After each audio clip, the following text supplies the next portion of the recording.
Hello à tous, je suis ravie de vous retrouver pour un nouvel épisode de Solo Talk sur le podcast.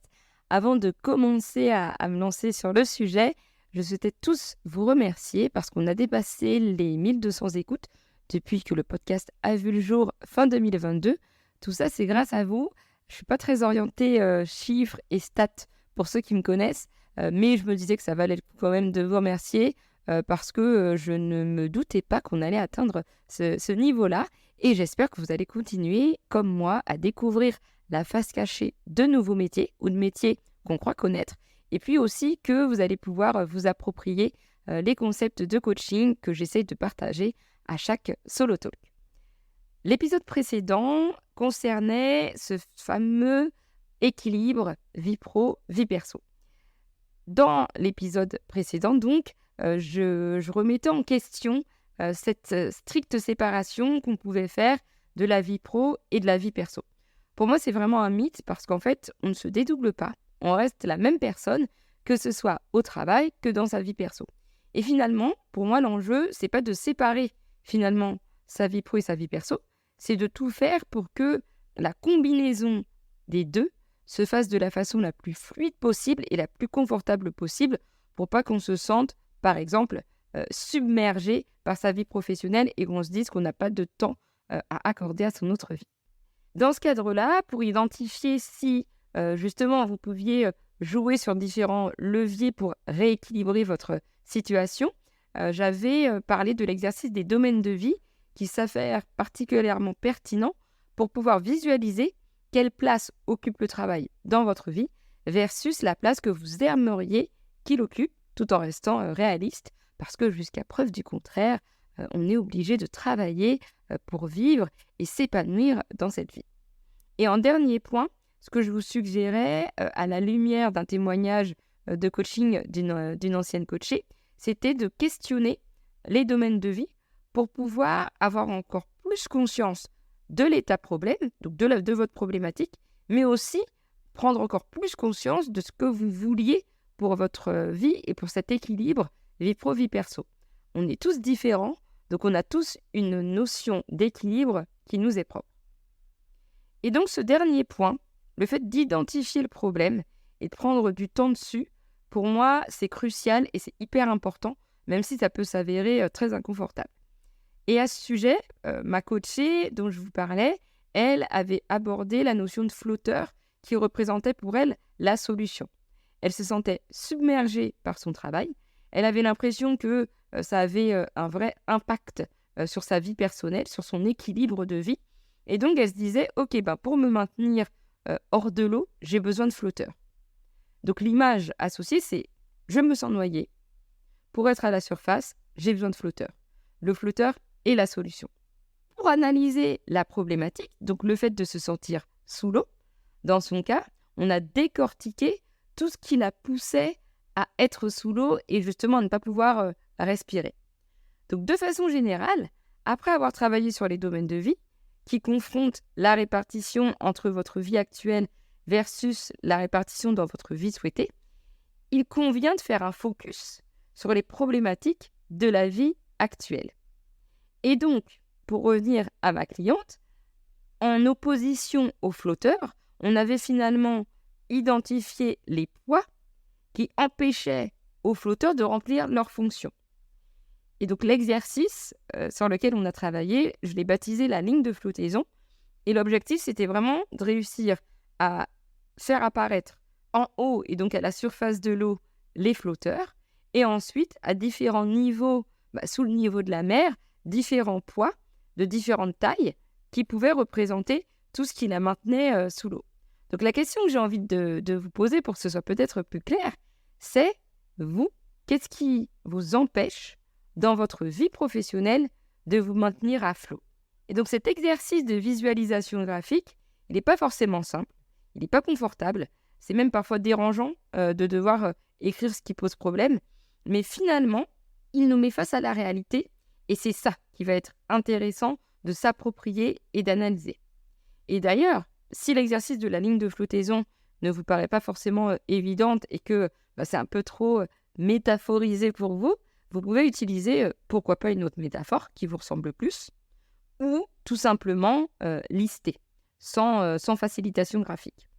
Lors de mes premiers coachings en 2018, par exemple, avec une autre cliente, on avait parlé de pierres dans son sac à dos de baroudeuse parce qu'elle voyageait beaucoup, elle faisait beaucoup de road trip et donc cette image lui correspondait. Donc finalement, le but, c'est pas de dessiner, de faire un exercice qui s'appelle la ligne de flottaison ou les pierres dans le sac à dos. Ça va être de pouvoir identifier et de lister tout ce qui pose problème pour ensuite travailler dessus. Donc finalement, peu importe l'outil de facilitation graphique que vous utilisez, ce qui est puissant, c'est que vous puissiez diviser votre problématique globale en sous-problèmes et que vous puissiez ensuite vous y attaquer un à un. Donc finalement, dans l'exercice de la ligne de flottaison, ce que j'appelle les différents poids, dans l'exercice du sac à dos de baroudeuse, ce que j'appelle les différentes pierres, en fait, ça représente les sous-problèmes de la problématique générale. Donc, la problématique globale, ça va être moi, je ne suis pas bien dans ma vie pro, j'ai l'impression qu'elle prend trop de place. La deuxième étape, ça va être de lister quels sont tous les éléments qui font que je ressens un déséquilibre. Ça peut être la relation avec mon manager, ça peut être mes collègues, ça peut être le lieu de travail, l'environnement de travail de manière générale, les valeurs que j'ai qui vont être en confrontation avec mes missions. Tout ça. Et le but, ça va être vraiment de lister peut-être au détail près tout ce qui vous pose problème. Et finalement, vous allez ensuite pouvoir hiérarchiser les sous-problèmes.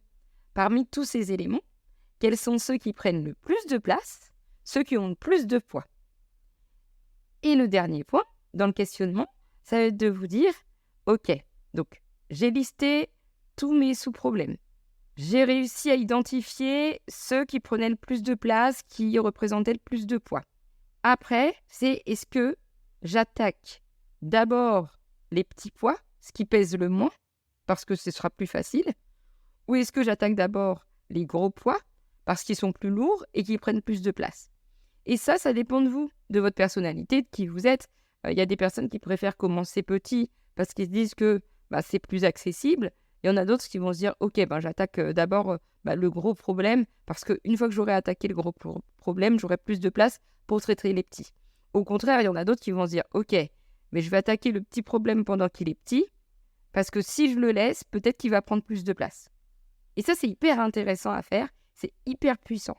Et finalement, même si vous avez une personnalité qui fait que vous êtes enclin à beaucoup d'introspection, que vous réfléchissez sur vous, quand on n'écrit pas, quand on ne dessine pas, tout reste dans notre tête. Et donc, ça alimente cette charge mentale professionnelle ou cette charge mentale globale qu'on peut avoir.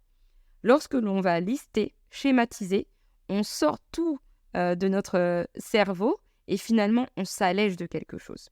Et donc, en faisant cet exercice, vous vous rendrez également compte que finalement, il y a des sous-problèmes que vous considérez comme des poids qui n'en sont pas. Et ça, je peux vous dire que c'est assez jouissif de le voir. Donc moi, mes deux coachés qui ont été concernés par cette problématique, donc l'une avec les pierres dans le sac à dos, l'autre avec les poids qui la maintiennent sous l'eau, se sont rendus compte que finalement, il y a des choses qu'elles envisageaient comme des problèmes, mais qui en fait étaient des faux problèmes et qu'il y avait des choses peut-être plus importantes à résoudre et à régler. Et c'est comme ça qu'au fur et à mesure, pour leurs deux cas, elles ont pu s'attaquer aux problèmes. Donc bien sûr, je les ai accompagnées pour que ça aille plus vite, qu'elles aient ce regard extérieur. Et d'ailleurs, c'est pour ça qu'elles avaient fait appel à moi.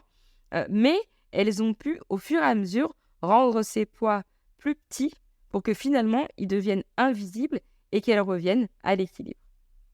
Après cet équilibre, forcément, il est assez fragile parce qu'une vie professionnelle est loin d'être un long fleuve tranquille et qu'il y a des choses qui sont en dehors de notre zone d'influence. Et donc forcément, parfois, on va avoir des problématiques qui nous viennent, mais elles ne viennent pas de nous.